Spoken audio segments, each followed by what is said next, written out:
Hello and welcome, everyone. Thank you for joining this afternoon. I am Rend Al-Khalili. I'm a breast imaging radiologist at MedStar Georgetown University Hospital, and I will be talking to you about the differences between academics and private practice and kind of give you some tips to help you decide between the practice settings. The reason why I usually give this talk is because I spent the first 2 years of my career in private practice, so I had the opportunity to get exposed to it and share with you what I learned about the two practices.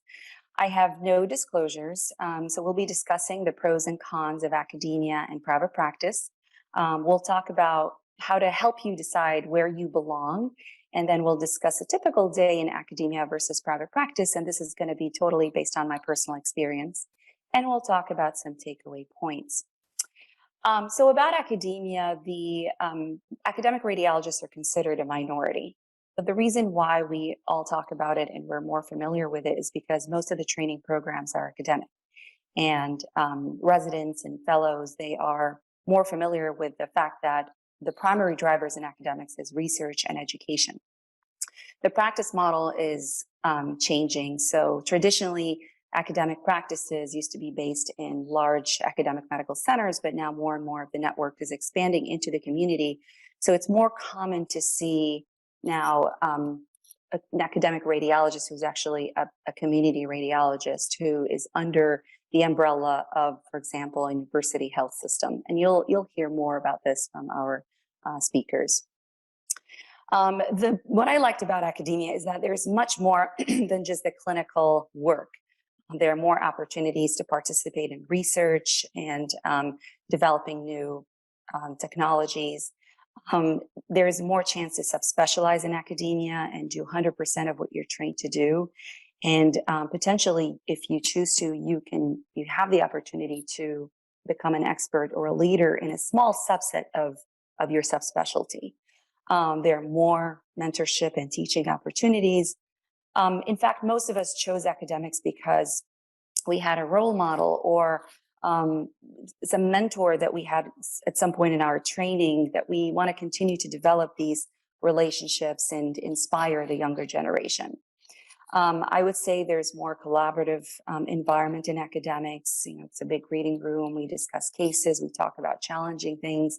And the reason why we do that and we have the chance to cover for each other is because our schedules are more flexible.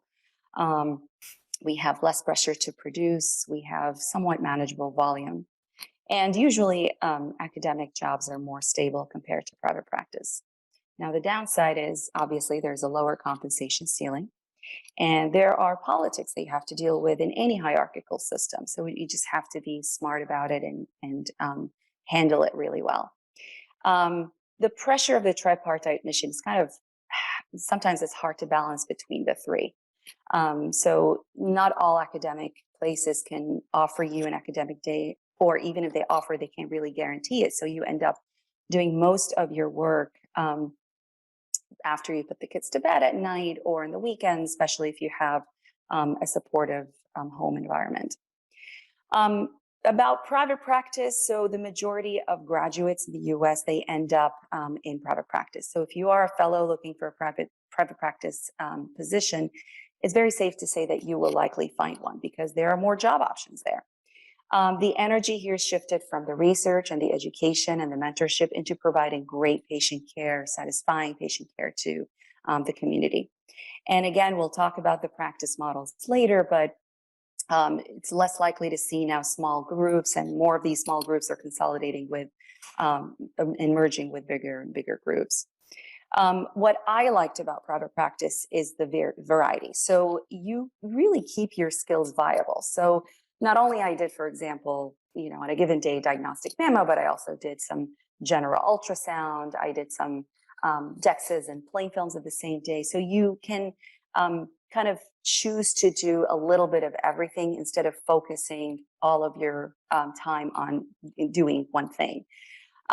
There's flexibility in private practice. You have options, and of course it depends on the practice, but the options of part-time, you can have schedule switches, and there are basically more job options out there. There's autonomy in decision-making, and also depends on how involved you are in the practice. I used to say there's less politics, but I would say if you plan to become a partner, then there are different kind of politics that you're going to have to deal with. What I love the most about private practice is efficiency, because those practices, they're very good about hiring good technologists who are efficient and fast, and they know exactly what you want. If you're doing a procedure, you're going to have everything ready for you. So you will end up having more time to do other things, and that's how you handle the higher volume. And of course, it's financially attractive, especially if you are the main breadwinner in the family. The downside of private practice, it lacks job security for the most part. Again, you'll hear more about this, but the simplest example, if you are in a group that has a contract with a hospital and the hospital decides not to renew the contract, you'll be basically out of job, trying to scramble to find another job. Variable productivity, but there is definitely more pressure to, produce more and more RVUs. You're working longer hours, you have a higher volume, but we talked about how to handle this high volume. And it lacks day-to-day teaching and research if you're the kind of person who likes to do that. But I think at this time and age, you can say that you can actually find many opportunities to do what you like to do. And we'll talk more about this later in the talk. So there's no single best option. It's hard to decide, and it really depends on what you want to do. Okay, so some tips to help you decide, do I fit in academics or not? So looking at the personality of a person who wants to do academics, I look at them as ambitious people. They love to educate the younger generation. They prefer to work with experts in the field. They have more experience to learn from them. They like to read at their own pace. They don't want to be pressured with a high volume. They have interest in becoming leaders. They have interest in mentorship. And something that I learned from my experience is that when you're in academics, you choose to be in it if you don't have that great self-education, because you give lectures, you do a lot of journal clubs, you do tumor boards and attend conferences. So you always hear and learn, and you're surrounded by people who keep you up with the literature. And of course, if you have a supportive home situation, if you have a supportive spouse, or you have good childcare, you want to have that in academics. So you want to say, what are my goals in academics? I want to teach the medical students and residents. It just gives me that rewarding feeling. I want to have a teacher's award. I want to see myself published in a lot of journals. And eventually I want to be promoted into an associate professor and a full professor. I want to see myself a leader in my field. And this is just a list of the goals that you might have if you're considering academics. Private practice, I usually change this picture every year, but I look at them as multitaskers. They are fast, they are efficient, they can handle the high volume, and they don't want to be interrupted. They're great about practice building and marketing, and care about their group. They care about the numbers and how the group is doing. They like the autonomy, especially if they want to become partners, and they are good at self-education. So they choose to read an article or two every few days. They attend conferences so they can get CMEs. And that is something that's a must in private practice, because you're not going to be offered these things. You have to actually go and educate yourself. So when I was a resident, I thought that the goal in private practice was basically to make a lot of money. But there is much more than just money in private practice. You are really focusing on your energy on providing the best patient care. You want to give your patients the satisfaction. You want to give them the full attention by not having, for example, a resident and a medical student in the room. Your goal is to be as productive as possible, to keep your skills, for example. You want to read a lot of different things. You want to have share the decision-making when you become a partner. You want to be financially comfortable. If you are the only breadwinner in the family, or the main breadwinner, you want to send your kids, for example, to private schools. You want to travel. You want to enjoy your time with them. And of course, you want to have a good personal lifestyle. But like I said, people in private practice do have the luxury or the option of choosing their own path. If they want to consider it as a job to do the clinical work and go home, they can. But also, you can get yourself involved in local societies, in national societies. You can represent your field. And you can find ways to get involved in courses, to teach, and also do research. So it doesn't really stop there. Let's talk about the differences between a typical day in academics versus private practice. And again, this is purely based on my own personal experience. So the type of work in academics, you are more subspecialized. If you are a breast imager like me and you are assigned to be on diagnostics that day, you're only doing diagnostic mammograms. If you have some downtime, you will be teaching, you will be finding some interesting cases to show your trainees, or you'll be working on a research project. You can have conferences, you give lectures, grand rounds, Q&A meetings, faculty meetings to meet your other colleagues. Your interaction day to day is going to be with your colleagues, residents, fellows, medical students, technologists. It's a very dynamic environment. You have a big reading room. It's a shared reading room usually. You discuss cases and chat about other things and chat about your personal life as well. And you can have that nice option.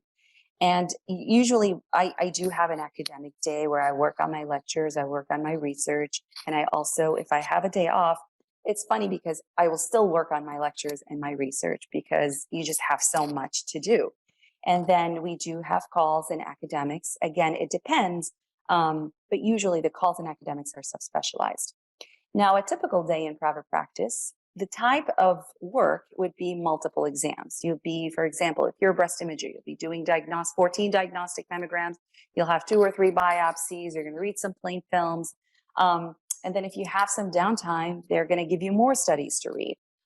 It depends if you're in an outpatient setting, then you're not going to have any conferences. You're just going to be doing the clinical work. But if you are affiliated with a hospital, they usually have tumor boards.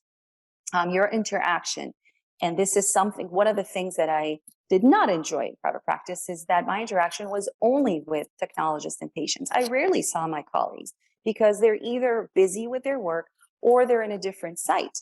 But we did have, you do, of course, have a system of connecting with them and running things by them and discuss some cases. Your setup is going to be your office, your reading room, no interruption for the most part. Obviously, you don't have an academic day. And if you had a day off, this is going to be your day off. You're going to be doing the things that you really enjoy, to yourself or with your family. And then the call depends on the practice. So how do we start deciding or kind of start the process of what do I want to do? So during residency, what I encourage you to do is to get exposed to private practice as early as possible and see what it's like. Obviously, this time last year, we couldn't say that because of COVID, but this year, more private practices are allowing trainees to go in and shadow for a day or two. This will give you a good idea of what it's going to be like. Get to know your personality. You know if you're fast or not. You know if you like teaching medical students when you're asked to give a lecture. And you know if you want to do research, if you enjoy it or not. And then during fellowship, you'll be doing that specific subspecialty for a year. So think about, can I do this every single day for the rest of my life? Or do I want to mix it up with other things that I didn't specifically have training on? You have to get unbiased opinions. So talk to people who are very happy in private practice versus not so happy, and talk to people from academics. And that would kind of help you decide. Even if you interview at a specific practice, try to talk to people who are not partners who can give you a true opinion of the practice itself. Start the process early, like I said, and prioritize. What is most important for me? Is it location? Is it the type of work? Is it the call and the work hours? For example, for me, I chose private practice because I wanted to be in DC, but it wasn't my passion. And this is why I stayed for a couple of years and then I switched to what I really enjoyed the most. And then define your goals. So in summary, yes, there are a lot of differences between the two practices, but there's so much overlap. The clinical expertise, the work-life balance, the patient care that you are providing. Obviously, everyone wants to provide the best. You can get involved in societies, like I said. You can find teaching opportunities if you're in private practice. What matters the most is job satisfaction. You want to make sure that you will be happy. You like what you do. You like working with your colleagues. And if you're not happy, your first job is not your last job. And you can always find other jobs to make you happy. And with that, I thank you very much. And please contact me if you have any questions. Thank you.